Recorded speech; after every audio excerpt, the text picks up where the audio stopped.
एक एक पत्ते को अगर पकड़कर पानी दोगे तो वो श्रेष्ठ नहीं। एक एक लता को अगर पकड़कर पानी दोगे तो वो श्रेष्ठ नहीं। पर यदि जड़ के अंदर पानी डालोगे तो वो लता में भी पहुंचेगा, पत्तों में भी पहुंचेगा।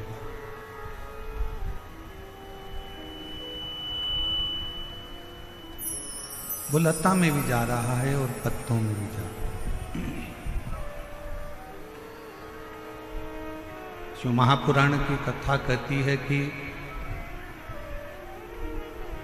33 कोटि देवताओं को अलग अलग जल चढ़ाने की जरूरत नहीं पड़ती।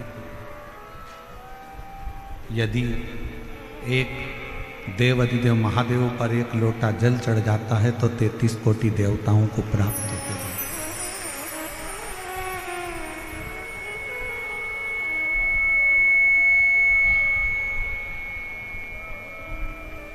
बाहर का रिटर्न आ रहा है बहुत तेज।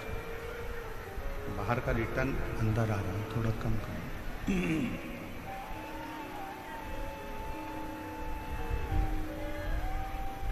केवल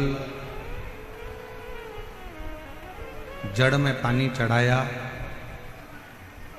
जड़ में पानी दिया और पूरे वृक्ष को ताजगी मिल गई। पूरे वृक्ष को ताजगी प्राप्त हो।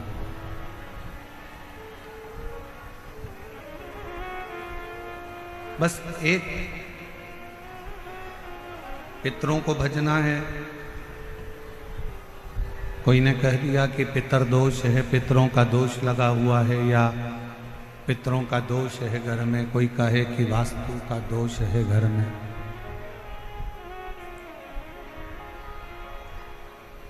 कोई कहे कि घर में कालसर्प दोष है।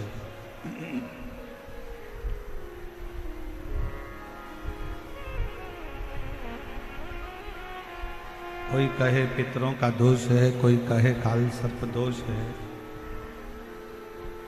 कोई कहे वास्तु का दोष है।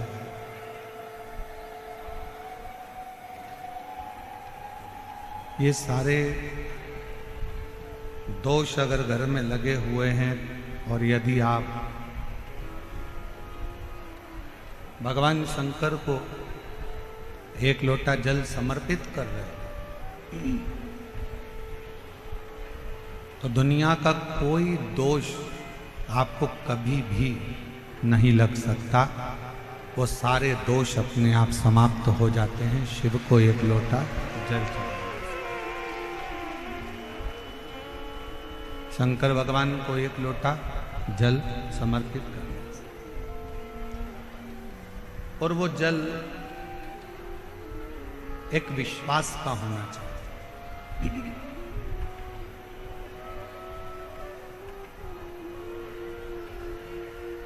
वैसे तो जयपुर जैसा विश्वास शायद ही दुनिया में कहीं देखने को मिलेगा, जो इतनी तपती हुई धूप और समिति द्वारा निश्चित किए हुए इतने सारे डूम पंडाल और साथ में आज भी लगभग 50,000 भक्तों के बैठने के लिए 2 डूम की व्यवस्था और समिति ने करी है।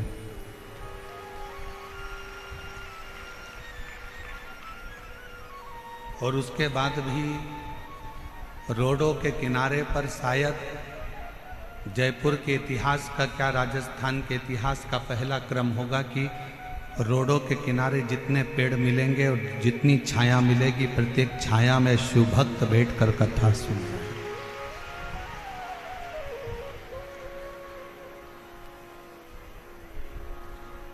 और मेरा विश्वास कहता है कि जयपुर के जितने यूट्यूबर होंगे, जयपुर की जितनी सोशल मीडिया होगी, जितने पत्रकार बंधु इस जयपुर के होंगे, जिनकी कलम केवल कलम नहीं रहती, जिनकी कलम कमाल करती है, वो भी इस कलम के माध्यम से जयपुर का ये इतिहास रचते हुए दिखाएंगे कि ये जयपुर का इतिहास है।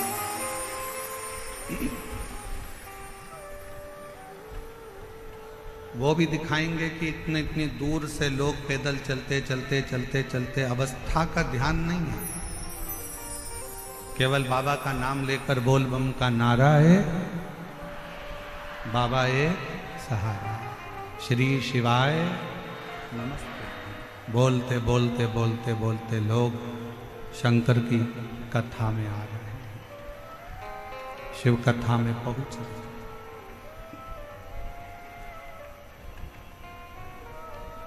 और मैं यहाँ के कलेक्टर महोदय, यहाँ के एसडीएम, यहाँ के एसपी, यहाँ के एसएसपी, यहाँ के आईजी, यहाँ के डीआईजी, यहाँ के तहसीलदार, यहाँ का पीडब्ल्यूडी विभाग, यहाँ का विद्युत विभाग, यहाँ का नगर निगम, यहाँ का विधायक महोदय, सांसद महोदय, सबको धन्यवाद देता हूँ कि आप लोगों ने जी और जान से ये व्यवस्था को संभाला।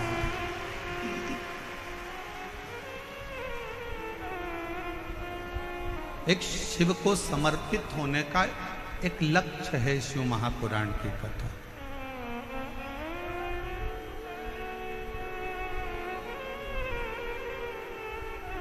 शिव मंदिर में अगर आप लोग जा रहे हैं एक लोटा जल चढ़ाने के लिए, कोई पितृदोष है, कोई काल सर्प दोष है, कोई वास्तु दोष है, कोई दूसरा दोष लग गया, कोई दूसरा दोष लग गया, कोई कहता है कि बेटी को मंगल लग गया, कोई कहे बेटे को बुध लग गया, कोई कहे शनि लग गया, कोई कहे गुरु लग गया, कोई कहे ये लग गया, तो उसको कह देना कि हमको तो केवल एक लगा है और वो हमारा शंकर लगा है, और वो लगा है तो फिर कोई दोष नहीं लगता। जब एक बार जिसको शिव लग जाए,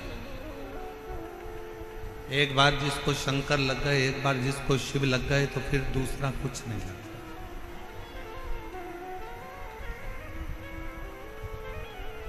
एक बार जो शंकर का हो गया,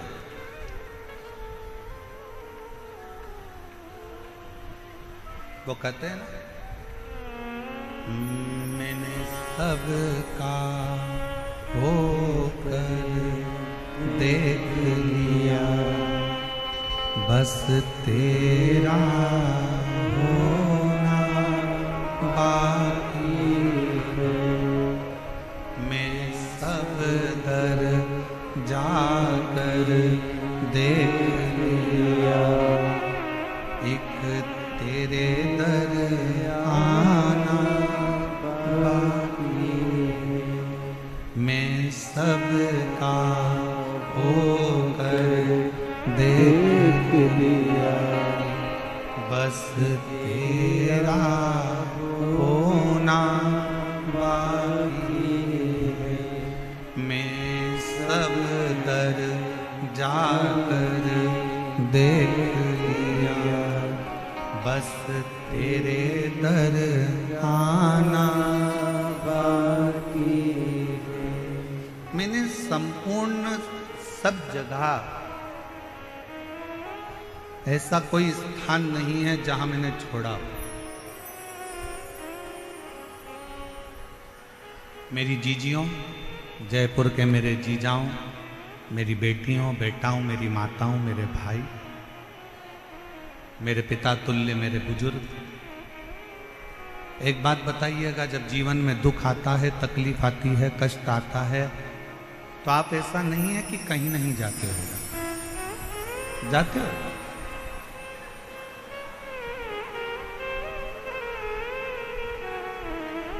जब दुख तकलीफ आता है, कष्ट आता है, तो हमें 50 जगह जाना पड़ता है।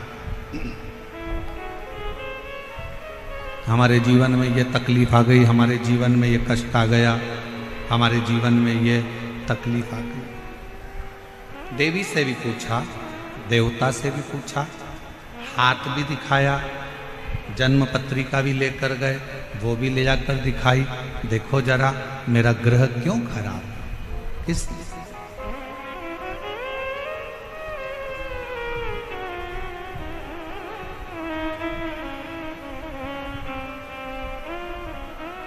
ये मेरा ग्रह क्यों खराब, इसलिए जरा मेरा हाथ देखकर बताओ कि मेरी किस्मत में इतना दुख क्यों लिखा। जरा मेरा ललाट पढ़कर बताओ कि मेरे जीवन में इतना कष्ट क्यों लिखा। ईसर गोरा गणागोर शिव महापुराण की कथा जयपुर में चल रही है। जो तुम्हारे मन का संशय है वही संशय चंचुला देवी के मन में भी था।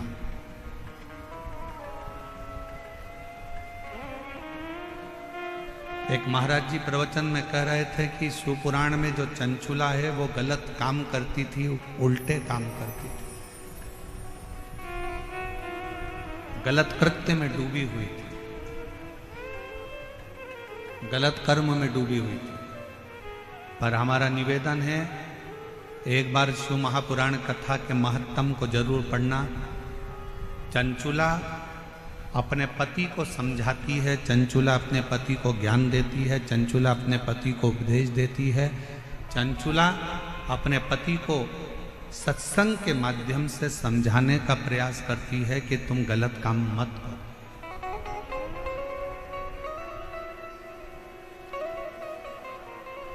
और किसी ने कहा कि चंचुला देवी गलत करते करती, ना ना,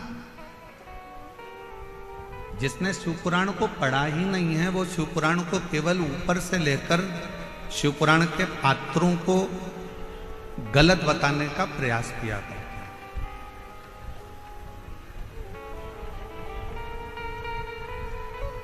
एक स्त्री गलत कब होती है, एक स्त्री गलत जगह पर कब जाती है, एक स्त्री गलत धारणा कब बनाती है, जब उसके घर के लोग उसके साथ गलत कृत्य करें, गलत बात बोलें, गलत कर्म करें या गलत विचारों से उसको समझें। वरना भारत के भूमि की वो स्त्रियां हैं जो अपने पति के लिए अग्निकुंड में कूदकर इसी राजस्थान की धरा पर जोहर कर लेती हैं। इस भारत की भूमि की वो स्त्री, वो नारियां हैं।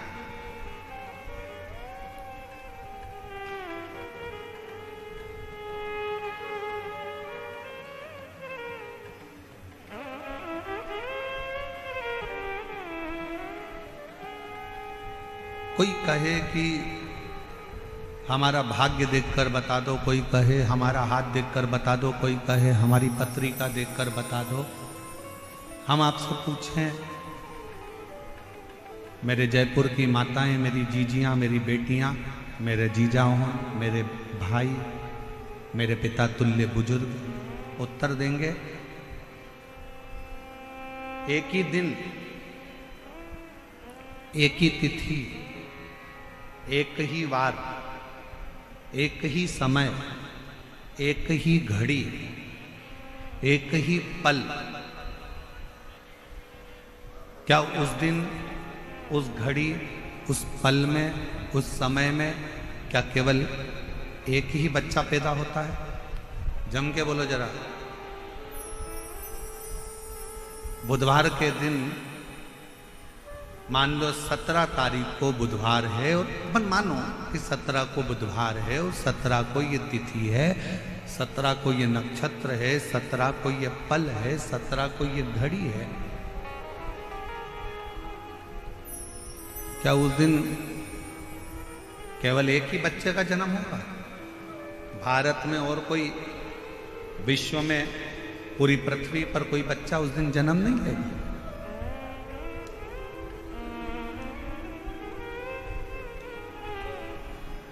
एक ही वार को, एक ही तिथि को, एक ही दिन में, एक ही समय में, एक ही घड़ी में, एक ही पल में कितने कितने बच्चों का जन्म होता है, कितने कितने बच्चों।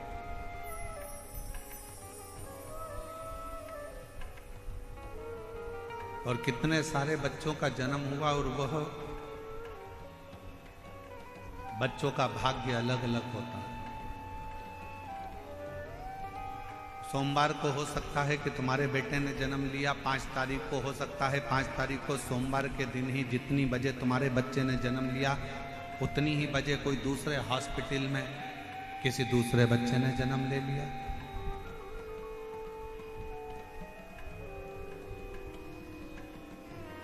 मंगलवार को हो सकता है कि तुम्हारे बच्चे ने जन्म लिया और मंगलवार को ही कोई दूसरे बच्चे ने जन्म ले लिया, उसी तिथि में, उसी पल में, उसी घड़ी में, उसी क्षण में। कोई जरूरी नहीं।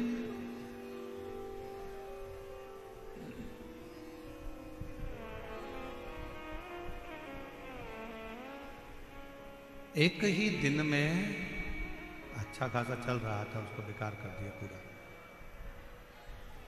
एक ही दिन में, एक ही घड़ी में, एक ही पल में, एक ही समय में कितने सारे बच्चे जन्म लेते हैं, कितने बच्चे। और कोई पैसे वालों के घर में जन्म लेता है तो कोई गरीब के घर में जन्म लेता है। कोई जन्म लेते ही चांदी की चम्मच मुंह में रखकर खीर खाता है तो कोई चटाई पर सोकर भूख से बिलबिलाता है।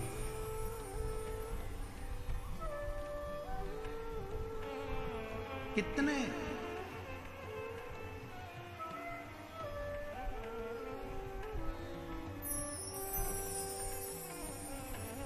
कोई जन्म लेते ही गाड़ियों में घूम रहा होता है और कोई रेंग कर चल रहा होता है। जरा विचार करिएगा, जरा विचार।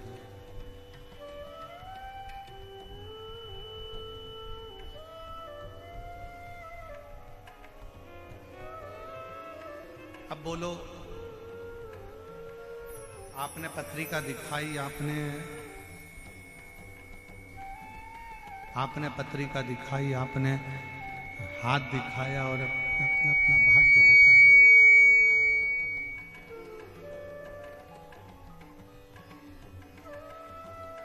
आपने पत्रिका दिखाई, अपने अपना हाथ दिखाया, आपने अपना भाग्य दिखाया और पूछा कि मेरे जीवन में दुख क्यों है, क्यों तकलीफ क्यों है, कष्ट क्यों है, परेशानियां क्यों है, इसलिए।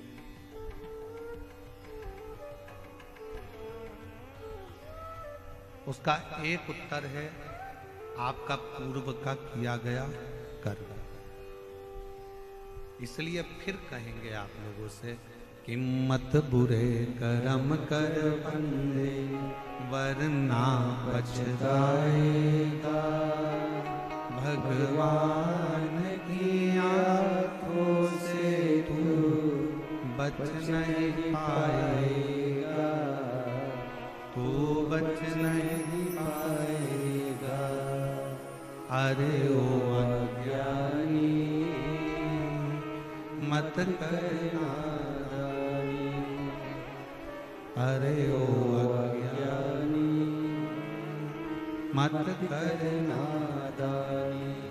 तेरे कर्म का फल भी तू ही पाएगा, जैसा किया तूने तेरे आगे आएगा।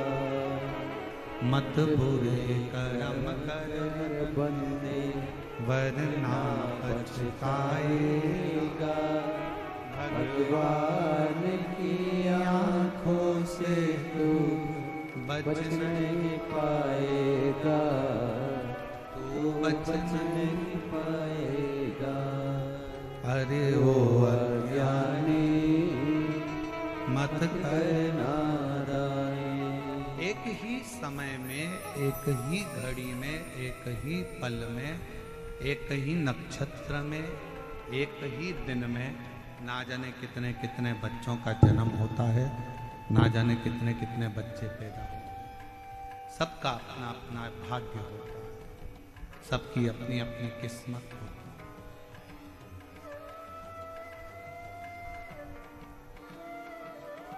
अब उसमें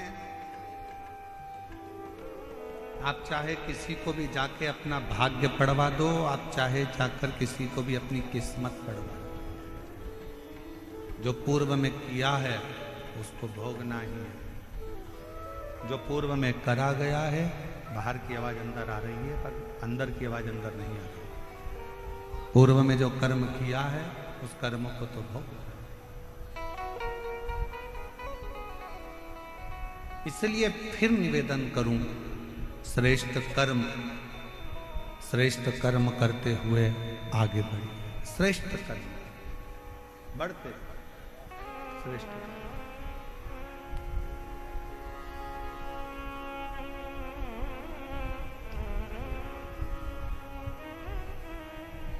भास्कल, बाहर की आवाज थोड़ी तेज हो रही है, अंदर आ रही है रिटर्न। भास्कल प्रदेश में ब्राह्मणों से भरा हुआ एक गांव है, ब्राह्मणों से भरा।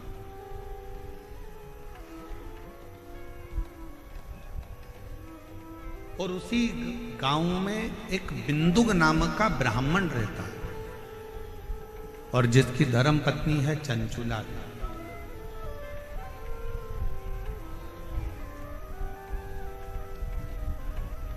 और वो चंचुला इतनी भगवतमय है कि अपने पति को बार बार मार्गदर्शन करती है कि तुम गलत जगह मत जाओ, गलत जगह पर मत पहुंचो, गलत काम मत करो, गलत व्यसन मत करो, गलत भोजन मत करो, गलत दृष्टि मत रखो, गलत विचार मत रखो, गलत सोच मत रखो।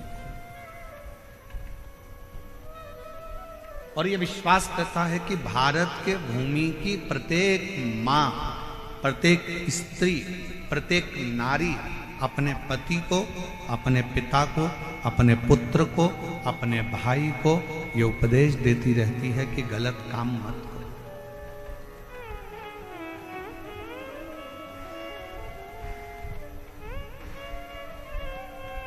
पर आज के जमाने में दो चीजें गलत बहुत ज्यादा हो रही है। एक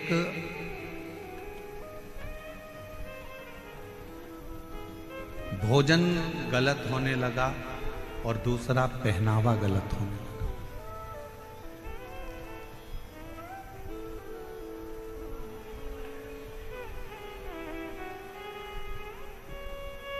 एक पहनावा गलत है और एक भोजन गलत है।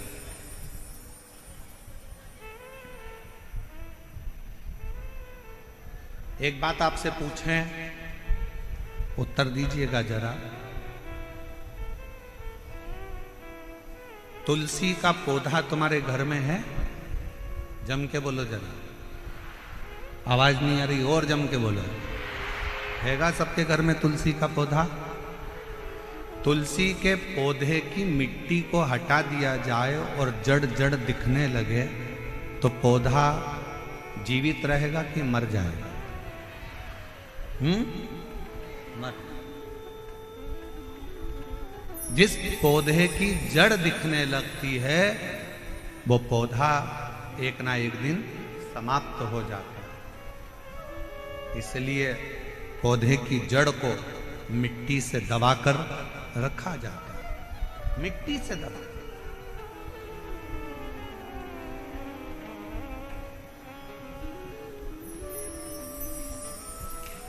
पौधे की जड़ को मिट्टी से दबाकर रखो तो वो पौधा कभी समाप्त नहीं होता।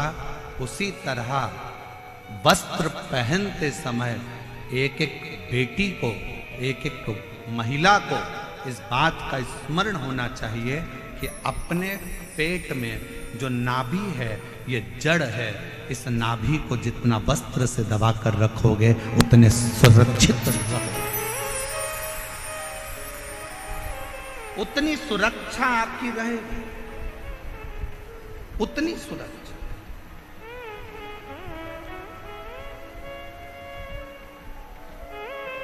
आज के जमाने में सुरक्षा क्यों गड़बड़ा रही। और फिर निवेदन करेंगे, कोई प्रशासन में, कोई सरकार में इतना दम नहीं है कि वो क्राइम को रोक दे। दुनिया की कोई प्रशासन, कोई सरकार क्राइम को नहीं रोक सकती, क्राइम को सरकार नहीं रोक सकती, पर इतना जरूर है कि क्राइम को आपके घर के संस्कार रोक सकते हैं, आपके घर के संस्कार को संभाल सकते हैं। आज जितने क्राइम हो रहे हैं, पहले बचपन होता था, जवानी होती थी, अधेड़ी होती थी, बुढ़ापा होता था। जरा बोलिएगा मेरी जयपुर की जीजियों और मेरे जयपुर के जीजाओं और मेरी बेटियों और बेटाओं, मेरी माताओं, मेरे भाई, पहले 4 अवस्था होती थी, बचपन, जवानी, अधेड़ी और बुढ़ापा। 4 अवस्था होती थी। आज के जमाने में केवल 2 अवस्था रह गई। आज के जमाने में केवल 2 अवस्था रह गई है। एक रह गया बचपन, जो दूसरे नंबर पर रह गया बुढ़ापा। जवानी और अधेड़ी ये दोनों तो बचपन में मोबाइल चला चला कर आज का व्यक्ति जो जवानी में कार्य करता था वो मोबाइल चला चला कर बचपन में कर रहा है, तो ना जवानी बची ना अधेड़ी।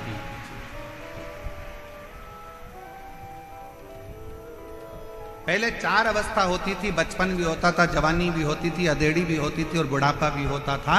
आज के ज़माने में जैसे जैसे कलिकाल बढ़ता चले जा रहा है, फैशन बढ़ता चले जा रहा है, व्यसन बढ़ते चले जा रहा है, गलत भोजन बढ़ता चले जा रहा है, वैसे वैसे घर से 2 चीज़ें अवस्था की चली गई, ना तो जवानी बची ना अधेड़ी बची। क्योंकि बचपन में ही बच्चे सोशल मीडिया पर मोबाइल का प्रयोग कर कर कर छोटे छोटे बच्चे, आज के ज़माने में वो छोटे बच्चे जवानी के जो क्रम थे, अधेड़ी के जो क्रम थे, वो छोटे छोटे बच्चे उस जवानी और अधेड़ी के क्रम का स्मरण कर रहे हैं। अब कहाँ गया वो जवानी, कहाँ गई वो अधेड़ी?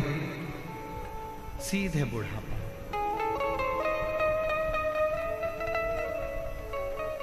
इसलिए निवेदन है, अपने घर के बच्चों को श्रेष्ठ संस्कार देने का प्रयास करो।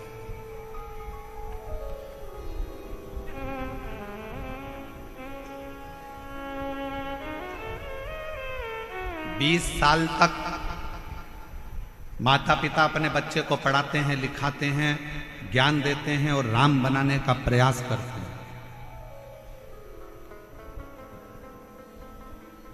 माँ अपने बच्चे को बड़ा करती है, कोचिंग करने के लिए कहीं जयपुर भेज देती है, कहीं कोटा भेज देती है, कहीं जोधपुर भेज देती है, कहीं दिल्ली भेज देती है, कहीं पुणे भेज देती है, कहीं बेंगलोर भेज देती है, कहीं इंदौर भेज देती है, कहीं भोपाल भेज, कहीं लखनऊ भेज रही है, कहीं पटना भेज रही है, कहीं देहरादून, कहीं मंसूरी। 20 वर्ष तक माता पिता अपने बच्चे को राम बनाने का प्रयास करते हैं और 20 वर्ष माँ बाप अपना त्याग कर कर, पैसा लगाकर, जान झोंक कर बच्चे को राम बनाने का प्रयास करते हैं और 20 दिन की कुसंगति बच्चों को मिलती है और बच्चे राम बनने की जगह 20 दिन की कुसंगति से रावण बन जाते हैं।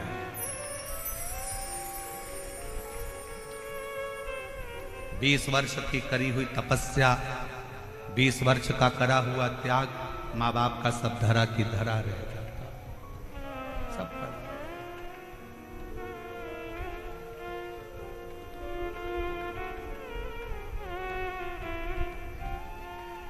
सब पड़ा। माता पिता सोच रहे हैं मेरा बेटा राम बनेगा, मेरा बेटा राम बनेगा, और गलत संगति से बेटा रावण बन गया। बिंदु उस ब्राह्मण घर में जन्म लिया जिस ब्राह्मण के घर में कर्मकांड होना था, पूजन होना था, पाठ होना था, अनुष्ठान होना था, भजन होना था, कीर्तन होना था। परशु महापुराण की कथा कहती वाशकल ग्राम में समुद्र के तट पर एक गांव बसा हुआ है वाशकल, जिस गांव में ब्राह्मण ही ब्राह्मण रहते हैं, पर सब अपने अपने कर्म से वंचित हैं। उसी में एक बिंदुक नाम का ब्राह्मण है। उस बिंदुक नाम के ब्राह्मण की धर्म पत्नी का नाम चंचुला देवी है। चंचुला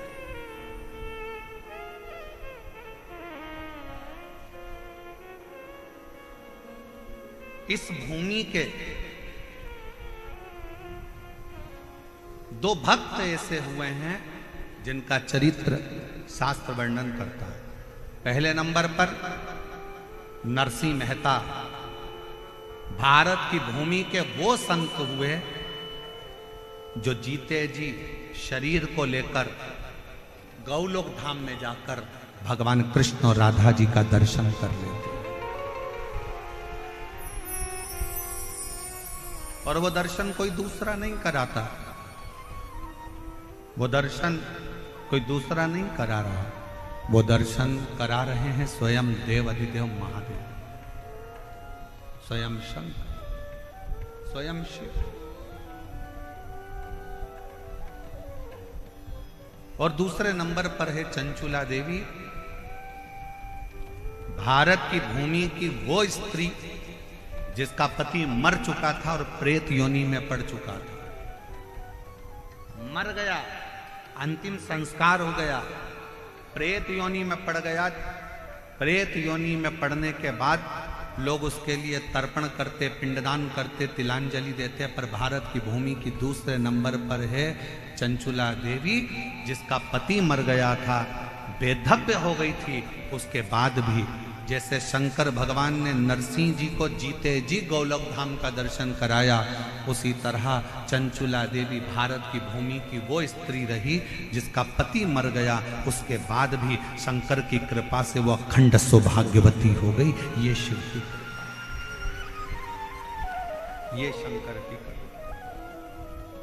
और हम तो बाबा के भरोसे चलते हैं, हम तो बाबा के भरोसे चलते हैं, ये दुनिया वाले चलते हैं, ये दुनिया वाले चलते हैं, हम तो बाबा के भरोसे चलते हैं, हम तो बाबा के भरोसे चलते हैं। जो भगवान के भरोसे चलता है तो भगवान उसको साथ देता है।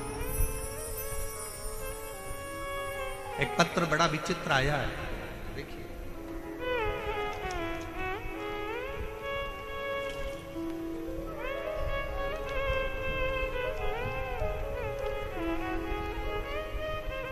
पहले तो गुरुदेव जयपुर में जो विद्याधर नगर स्टेडियम समिति जो कथा करा रही है, मैं उनको धन्यवाद देती हूं जिन्होंने हमें जयपुर में कथा सुनने का मौका दिया। दूसरा, जयपुर राजस्थान से, मैं राजस्थान जयपुर की ही रहने वाली पूजा कुमारी हूं।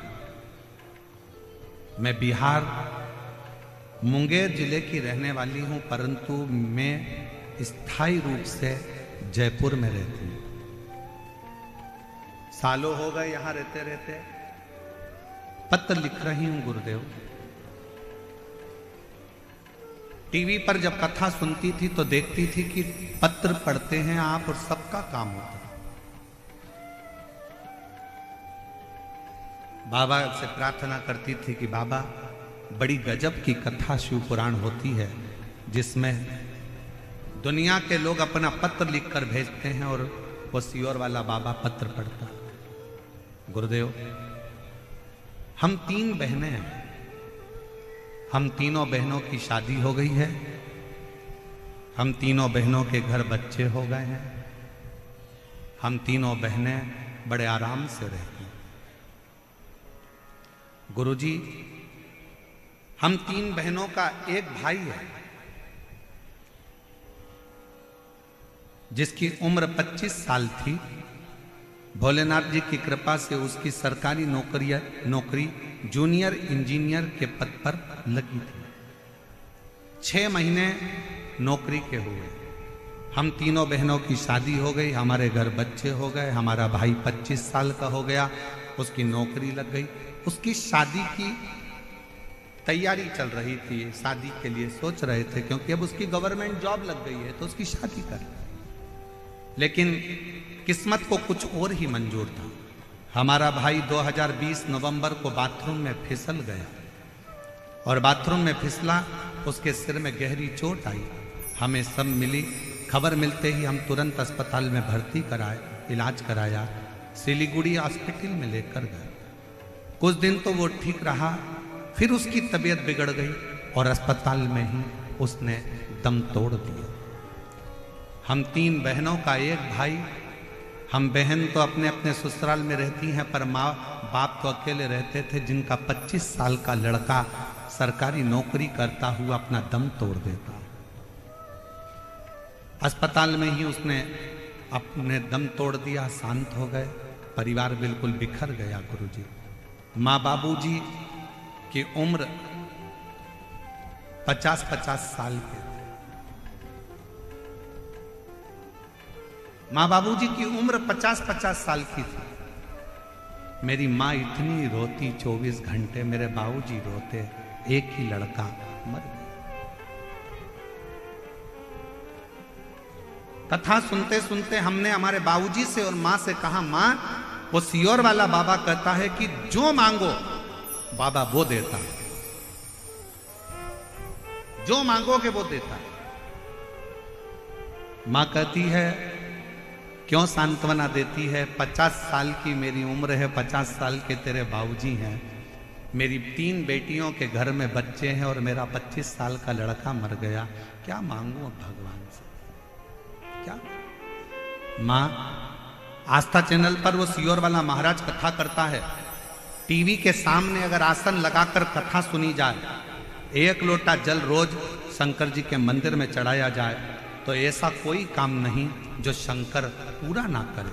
माँ, तू एक बार शिव जी के मंदिर जाना तो चालू कर। माँ कहती है मैं 50 साल की, बेटा जवान मर गया, बेटियों की 3 बेटियों की शादी हो गई, उनके बच्चे हो गए, मैं कहाँ जाऊं। तू माँ शिव जी के मंदिर जा, और मौका लगे तो एक बार पंडाल में बैठकर कथा को सुन। मेरी माँ टीवी के सामने कथा सुनती और मालूम पड़ा कि आपकी कथा सीहोर में हो रही है। मेरी माँ पंडाल में बैठ के कथा सुनने के लिए कंकर शंकर की भूमि पर चली गई और बाबा से कहा, बाबा मैं 50 साल की हो गई, मेरा पति 50 का हो गया, 3 बेटियां उनके बच्चे हो गए, मेरा 25 साल का लड़का मर गया, मेरा दिल नहीं लगता मेरे बेटे के बिना, अगर तू दे सकता है तो मुझे बेटा दे दे, बस और कुछ भी नहीं चाहिए। घर गई, कंकर शंकर की पूजन करी कुबरेश्वर धाम पर, और बाबा की कृपा से घर जाने के बाद बाबा की भक्ति में ऐसी लग गई, शायद दुनिया का पहला केस होगा गुरुदेव जो 50 साल की मां गर्भवती हो गई। 50 साल की मां गर्भवती हो गई और जनवरी 2023 में मेरी मां को बाबा ने 1 नहीं 2 लड़के दिए, जिनका मैं फोटो लगा रही हूं। आप लोग एलईडी पर उस बच्चों का फोटो देख सकते हैं, और अगर कहीं बैठी हो तो अपने बच्चों को लेकर आ सकती हैं, और दोनों बच्चों का फोटो आप लोग एलईडी पर देख सकते हैं। जो 3 लड़कियां जिनकी शादी हो गई थी, 25 साल का लड़का मर चुका था, और 50 साल की माँ, 50 साल के पिता, और बाबा से विनती करते हैं सीहोर कुबरेश्वर धाम में आकर, बाबा मेरा लड़का मुझे वापिस चाहिए। दुनिया की कोई ऐसा काम नहीं जो मेरा शंकर ना करता, शंकर। और तेरे दरबार की बाबा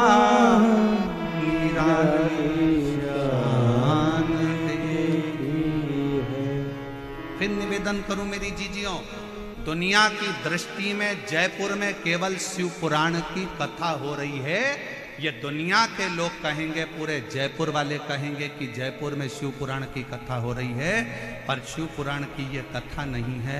ये हमारा वो शंभू शंकर, मेरा कुबरेश्वर बाबा आपसे मिलने के लिए, आपके दुखड़ों को हरने के लिए, आपके दिल की बात सुनने के लिए, दिल की पंडाल में बैठकर आप जो दिल से मांगते हो, पंडाल में बैठकर कथा सुनते सुनते आप बाबा से अपनी लगन लगाकर उससे अपने दिल की बात कहते हो ना, उसका सुख ही दूसरा।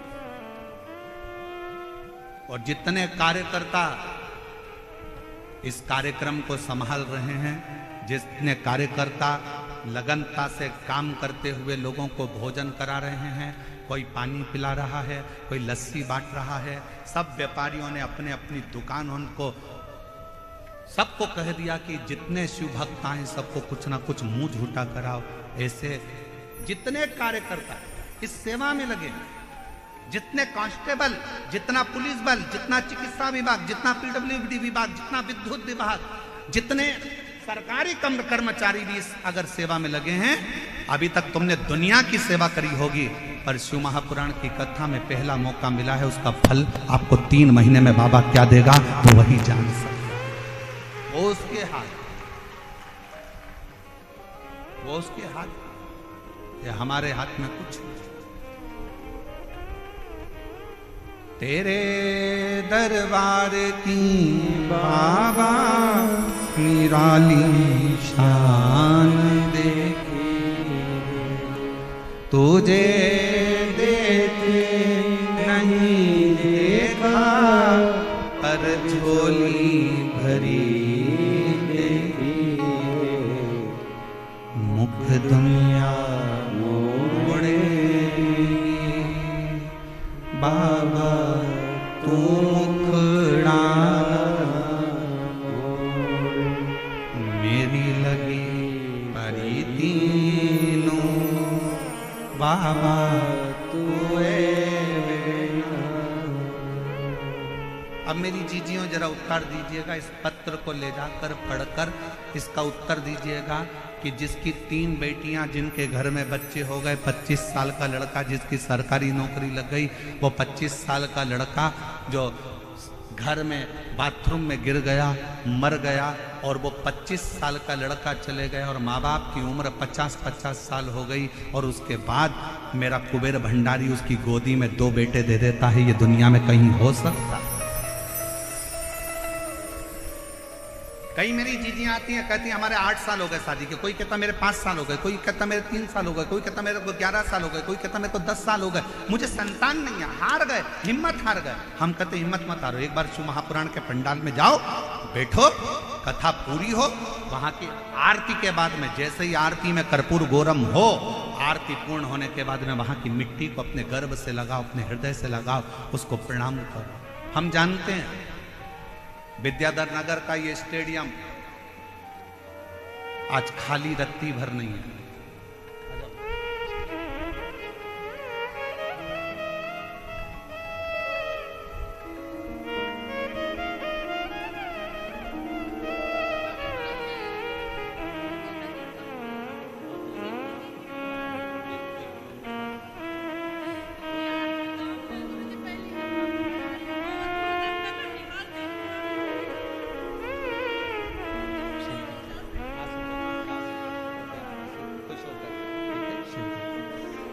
इन्हीं के 25 साल का भाई मर गया था, और यही दीदी ने अपने मम्मी पापा से कहा था कि पापा मम्मी एक बार पंडाल में बैठकर कथा तो सुनो, बाबा देगा।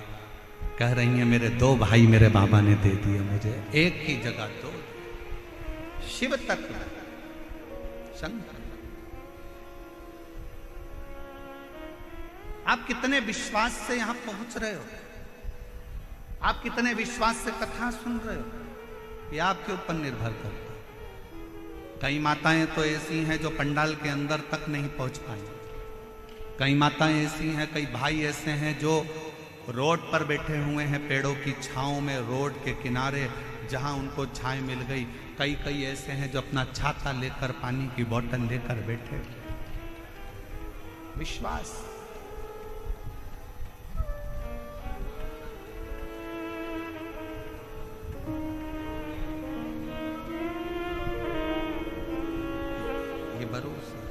इसलिए कहते ओ बाबा रे तेरे बिना भी क्या जीना, ओ शंभू रे तेरे बिना भी क्या जीना। फूलों में कलियों में काशी की गलियों में, फूलों में गलियों में काशी के गलियों में तेरे बिना कुछ कही ना, तेरे बिना भी क्या जीना। ओ शंभू रे तेरे बिना भी क्या जीना। ओ बाबा रे तेरे बिना भी क्या जीना। फूलों में कलियों गलियों में काशी की गलियों में, फूलों में गलियों में काशी की गलियों में तेरे बिना कुछ नहीं ना, तेरे बिना भी क्या जीना। ओ शंभू रे तेरे बिना भी क्या जीना। ओ बाबा रे तेरे बिना भी क्या जीना। एक दिन, एक तिथि, एक पल, एक घड़ी, एक नक्षत्र, एक समय में ढेरों बच्चे जन्म लेते हैं। सबका अपना अपना भाग्य होता है, सबका अपना अपना किस्मत होता है, सबका अपना अपना भाग्य चलता है, सबका अपना। जिस समय में आपके बच्चे ने जन्म लिया उसी समय में ना जाने कितने बच्चों ने जन्म लिया।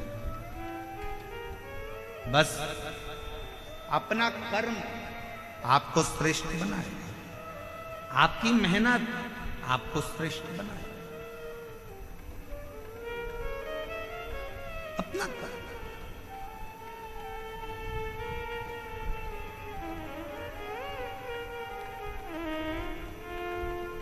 एक दिन चंचुला देवी अपने पति के पास आई और पति से कहा कि स्वामी देखो,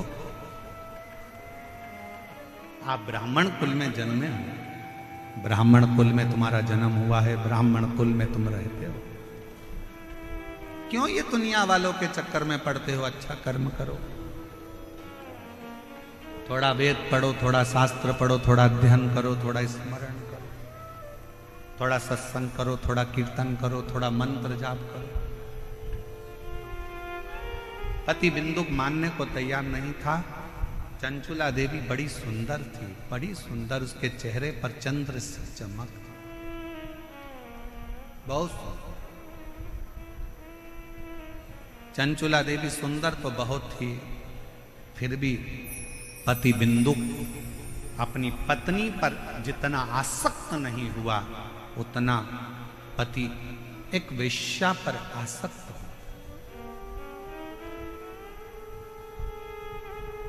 बिंदुक एक पर स्त्री पर आसक्त हो गए।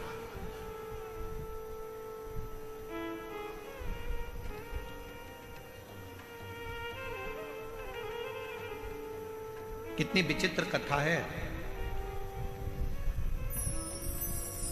एक संत के आश्रम के पास में, आश्रम के सामने एक वेश्या ने अपना वेश्यालय खोल लिया।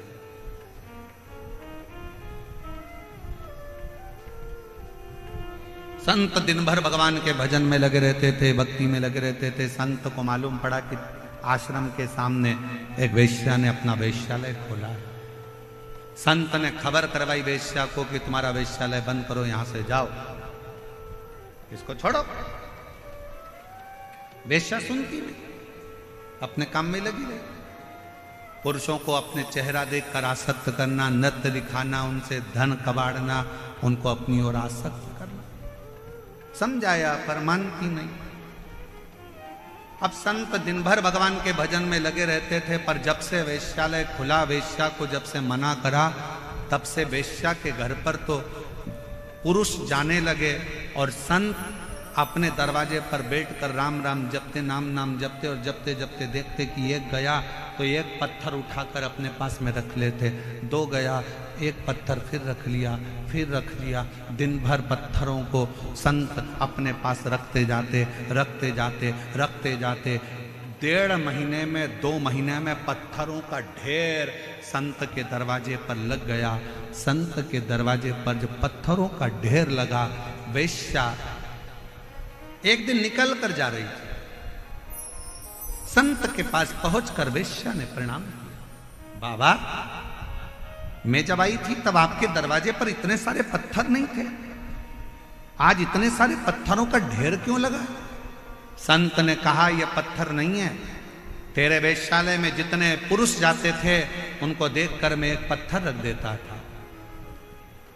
वेश्या हाथ जोड़कर कहती है, बाबा गुरुदेव, मैं रोज वेश्यालय में जब पहली बार वेश्यालय से बाहर निकलती हूँ, दरवाजा खोलती हूँ, तो सबसे पहले आपको प्रणाम करती हूँ, राम नाम, कृष्ण नाम, शिव नाम को प्रणाम करती हूँ, उसके बाद अपना वेश्यालय का कार्य प्रारंभ करती हूँ। पर वारे संत, गजब कर दिया तूने, राम नाम छोड़कर माला के मन के गिनना थे और तूने मेरे वेश्यालय में आने वाले पुरुषों को गिनना चालू कर दिया। गिनना तो तुझे राम नाम था, गिनना तो तुझे कृष्ण नाम था, गिनना तो तुझे भगवान का भजन था, और तू मेरे वेश्यालय में कितने पुरुष आ रहे हैं, कितने लोग आ रहे हैं, तूने उनको गिनना प्रारंभ कर दिया। ये कहाँ की श्रेष्ठता है? समय आया, वेश्या ने अपने प्राण त्याग दिए। जब वेश्या के प्राण छूटे, देवता, गंधर्व, अप्सराएं वेश्या को सोने के सिंहासन पर लेकर गईं और संत ने प्राण त्यागे तो उनको नरक में यमदूत घसीटते हुए लेकर जा रहे हैं। घसीटते हुए। आप आए कहां हो, आप बैठे कहां हो, आप पहुंचे कहां हो? कई लोग शंकर जी के मंदिर में जाते हैं, शंकर जी के मंदिर में लोटा भरकर जल चढ़ाने जाते हैं, पर शंकर जी के मंदिर में जाके भी खोट देखते हैं। इतनी भीड़ हो रही है, लोग एक दूसरे पे पानी डाल रहे हैं, लोग अपने सिर पे पानी डाल रहे हैं, लोग इस पे पानी डाल रहे हैं। लोगों को तो अकल नहीं है, पेड़ पौधे की पत्ती तोड़कर चढ़ा दी, किसी ने धतूरा चढ़ा दिया, किसी ने ये चढ़ा दिया। तो क्या करने आया है? शंकर जी के मंदिर में एक लोटा जल चढ़ाने आया। तो क्या करने आया है? शंकर जी को अपने दिल की बात कहने के लिए आया। जब दिल की बात कहने आया है, मंदिर में जल चढ़ाने के लिए आया है, तो तू दोष क्यों देख रहा है कि किसने पानी किस पे चढ़ा दिया, किसी ने यहां ढोल दिया, किसी ने वहां ढोल दिया। मंदिर इतना गंदा हो रहा था, मंदिर में जाले लटक रहे थे, तो मंदिर ऐसा था तो वहां वैसा था। पंडित जी ने 2 लड्डू ज्यादा ले लिए, तो पंडित जी तो दक्षिणा देख रहे थे, पंडित जी ने ये सामान उठा लिया, पंडित जी ने वो सामान उठा लिया। तू गया कहां था? मंदिर में। तू गया किसके लिए था? शंकर जी के लिए। जब शंकर जी के लिए गया था तो घर से जब लोटा भरकर जल लेकर गया था, तुझे किसी से मतलब नहीं होना था। आग लगे बस्ती में, अपन रहो मस्ती में, और एक लोटा जल शंकर को चढ़ाकर आना। पर हम विचारों से बदल गए, हम अपनी सोच से बदल गए।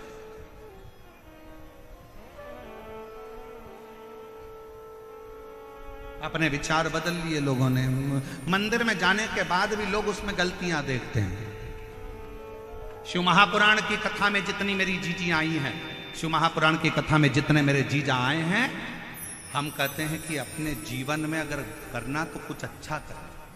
अपना अपना मोबाइल निकाल कर भी इस कथा में से जाओ तो एक फोटो, एक वीडियो अपने अपने फेसबुक, इंस्टाग्राम और अपने व्हाट्सएप पर अपने सहेली, अपने दोस्तों को भी भेजना कि ये मेरा जयपुर है जहां पर विशाल शिव महापुराण कथा हो रही है। ये मेरा जयपुर है जहां भारत की भूमि का कोने कोने से शिव भक्त, पूरे राजस्थान का शंकर का भक्त एकजुट होकर आया है। उसे गर्मी की तपन नहीं दिखती, उसे प्यास नहीं लगती, उसे शंकर की अविरल भक्ति दिखती है, शंकर के लिए दौड़ करता है, शिव का स्मरण करता है। बैठा रोडों पर, तपती हुई रोड, डामर भी इतना गर्म हो रहा है, उस रोड पर बैठकर भी लोग शंकर की भक्ति कर रहे हैं। हम अच्छा देखने का प्रारंभ करें तो हमें जगत अच्छा नजर आना चालू हो जाएगा। जगत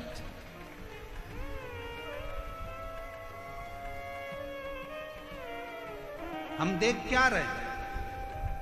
क्या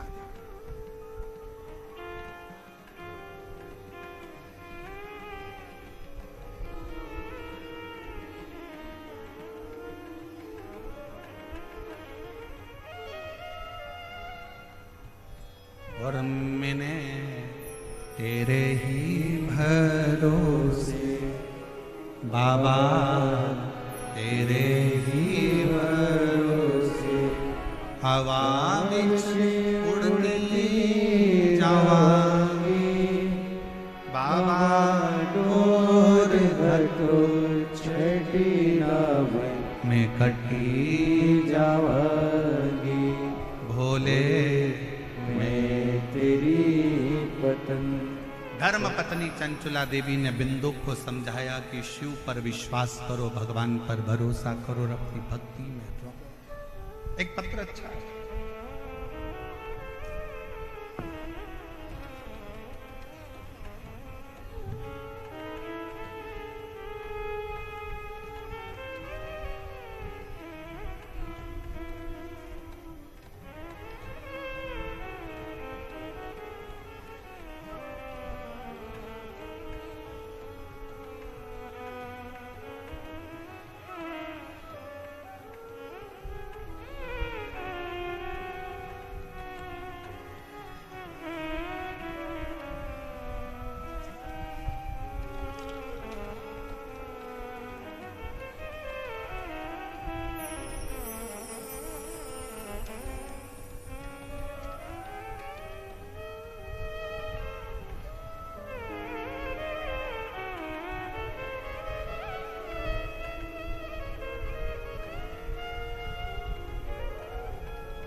बच्चे का पहला फोटो, जिस बच्चे की किडनी और लीवर खराब हो गए और डायलिसिस पर आया, डॉक्टर ने किडनी बदलने का बोला। पहला फोटो एलईडी पर आप लोग देखिए। शरीर पर सूजन, पूरा चेहरा, पूरा शरीर फूला हुआ। अब पत्र पर ध्यान दें।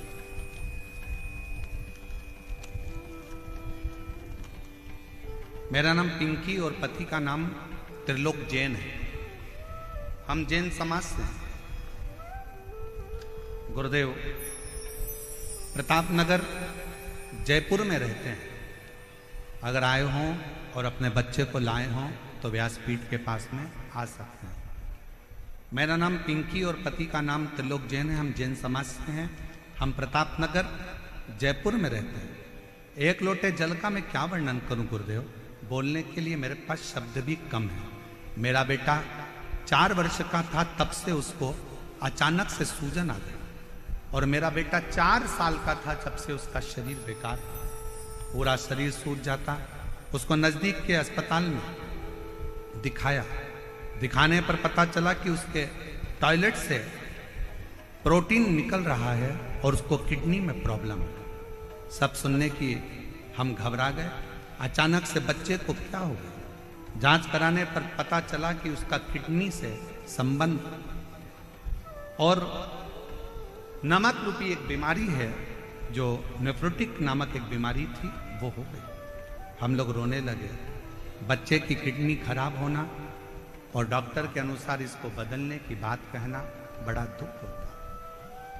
घबराए, डॉक्टरों से दूसरों से कंसल्ट किए, सब ने एक ही बात कही। एक दिन उदास मन होकर बाहर बैठे हुए थे कि मेरे पति अचानक से हमारे पड़ोसी मनीष सोनी के घर गए। हमारे पास मनोज सोनी आए, और मनीष सोनी हमारे पड़ोसी हैं, जिन्होंने बताया कि आस्था चैनल पर वो प्रदीप मिश्रा शिव पुराण की कथा करता है, उसको एक बार अपने बच्चे को सुनवाना प्रारंभ करो। अगर जा सकते हो तो सीहोर जाकर रुद्राक्ष लेकर आ जाओ और बच्चे से कंकर शंकर की पूजन करवा दो। कुबरेश्वर धाम पर भेजो, मनीष के शब्द सुनकर हम लोग एड्रेस लेकर बाबा का भरोसा कर कर सीहोर चले गए और सीहोर जाकर बच्चे से कंकर शंकर की पूजन कराई। कंकर शंकर की पूजन कराकर रुद्राक्ष लेकर आ गए। फिर बच्चे की जांच कराई तो डॉक्टर ने कहा इसकी किडनी बदलना ही पड़ेगी, इसका शरीर ठीक नहीं। जानकर